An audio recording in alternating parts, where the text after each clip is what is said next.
You have to yell at me. Yeah, don't worry. I'll Okay. do it. Okay. So, can we do it now first? Try out, because I need to speak very loud.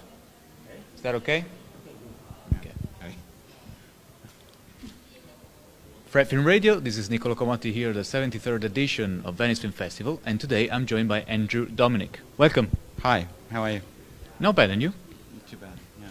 So, I'm trying to ask you something that I had in my mind constantly while watching the film.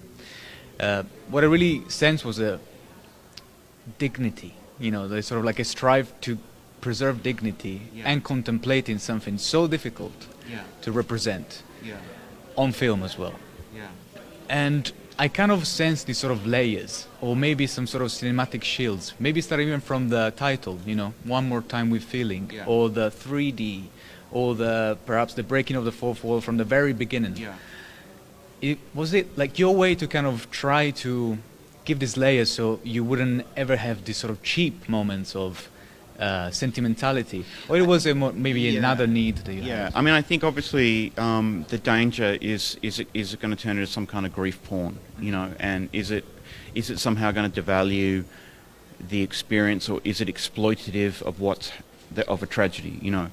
And I think the decision was that the only way we could avoid that was to be honest about everything, you know, including, because none of us knew where the line was, you know, where's the line where it is dignified, and where's the other side where it's exploitative, and the only way was to kind of include that confusion within the film itself, you know. And I guess the other rule was always, you know, I wouldn't use the display of emotion in the film, you know. I only used stuff where he had something, where either he or Susie, had something to say about the actual process of grieving, you know.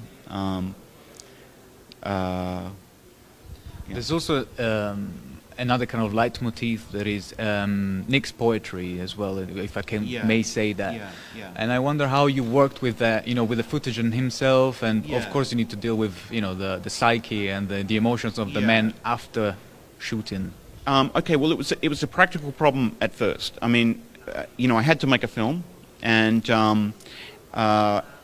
film was going to be 3D, so I didn't want to cut a lot if I could avoid it, because I believe that if a film is in 3D, you just want to sit and watch it. You don't want it to cut all the time. And so I knew I was going to have long shots, and so I thought, well, how do I make them not be boring?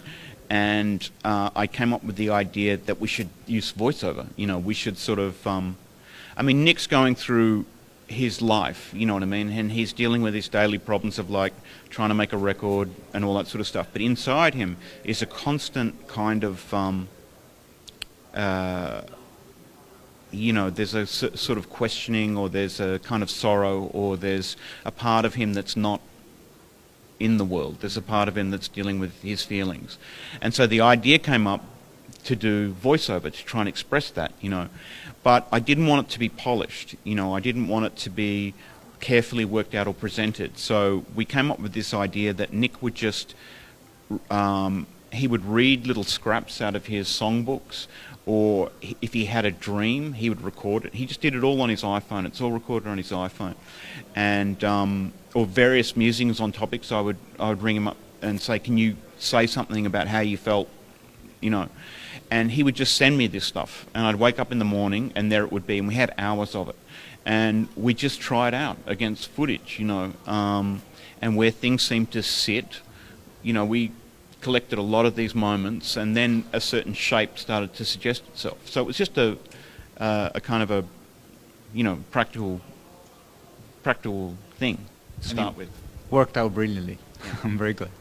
Thank you very much, Andrew. Thank you. Thank you for being with us, and this is Fred Film Radio, the Festival Inside.